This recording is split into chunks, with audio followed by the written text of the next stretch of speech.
Hey everybody, welcome to Art Club. I'm so excited for another fun day of creativity and making a fun art project with all of you. Today we're going to be making these adorable dinosaurs, and you guys get to choose what type of dinosaur you want. But you'll notice that they'll be able to stand on their own, which is really fun. So this is giving us an idea as well as the picture. You can see in our slides, we'll give you some other ideas of what these might look like when they're done as well. So let's get started. The first thing that we're going to need is a paper plate. We're going to take that paper plate and we are going to fold it right in half as best we can. We're going to be using 1/2 of the plate for the body of our dinosaur, and the other half is where we are going to draw out and then cut out the head, tail, spikes, any other fun things that you want to add to your dinosaur. So you can cut that right in half now, then fold it, and cut it right down that center seam. So I'm going to set this half off to the side. That's going to be for the body of my dinosaur, and this half is going to be to create the head and anything else I might want to add to it. So next I'm going to dream up what kind of dinosaur do I want to create. If you even want to look through, if you've got any books or you want to look at Google to get some inspiration for types of dinosaurs you want to create, you could do that as well. So I think this time, maybe I'm going to do a Triceratops this time.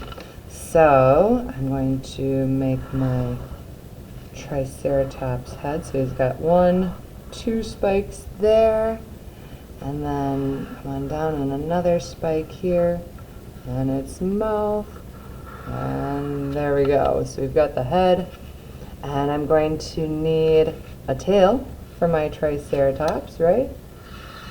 So we'll give it a tail, and it'll look like that. And maybe I want to make some spikes on it too, maybe for down the back. Totally up to you, but you can find a spot as well if you want to make spikes.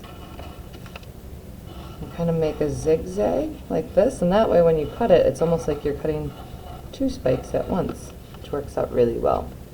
So just go ahead and draw on there whatever you want, the head, tail, and anything else that you'd want for your dinosaur. And then of course we're going to cut that out next.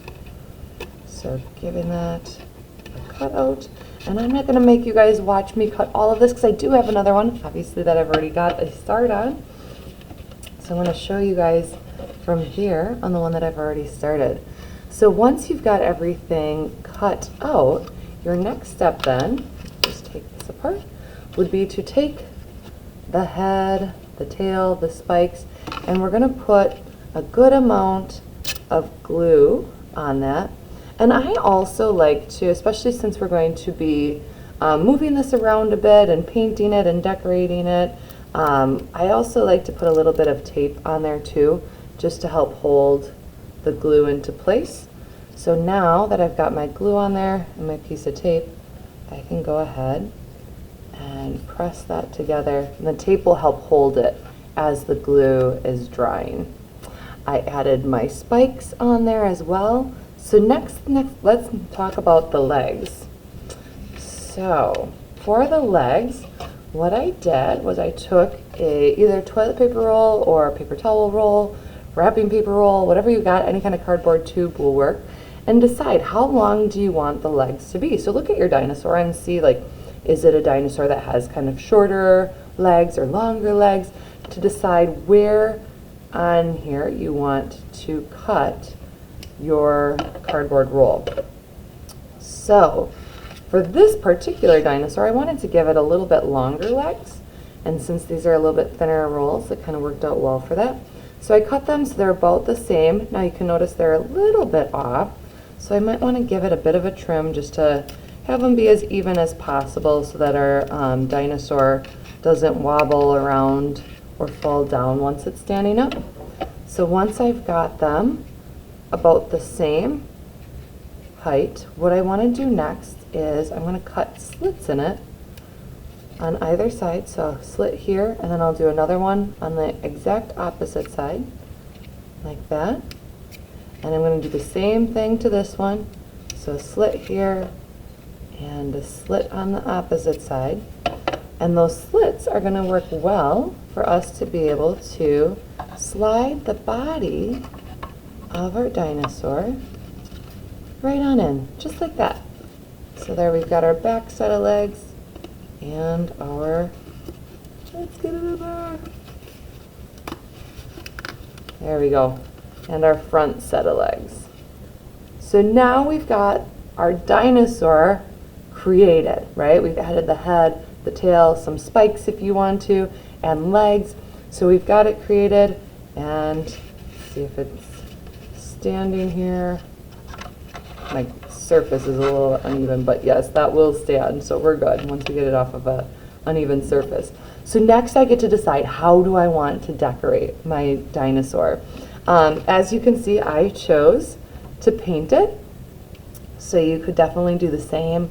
Markers would work, crayons, oil pastels, watercolors, whatever you've got, go ahead and start to give your dinosaur some colors, some decoration, make it fun.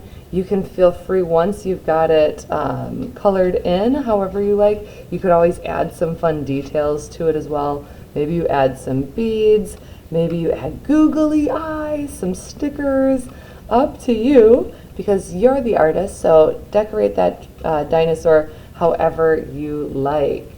So I hope that these turn out so wonderful for you guys. Definitely make sure you allow that glue to dry, I would say for a good half hour, maybe a little bit longer before playing with your dinosaur so that it doesn't come apart on you. I cannot wait to see them, and make sure when you're done, share a photo with us in the Art Hall of Frame. Cannot wait to see how these turn out, you guys. Have a great rest of your day.